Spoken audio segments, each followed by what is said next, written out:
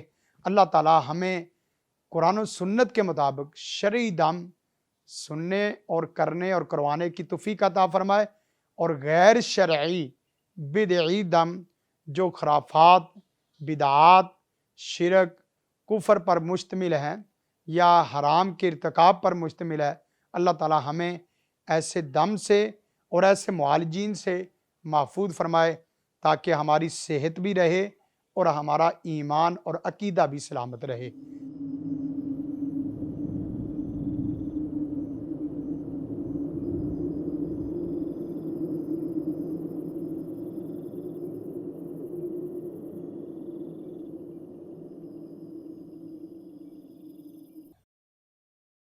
زندگی شعور سے، الحکمہ انٹرنیشنل.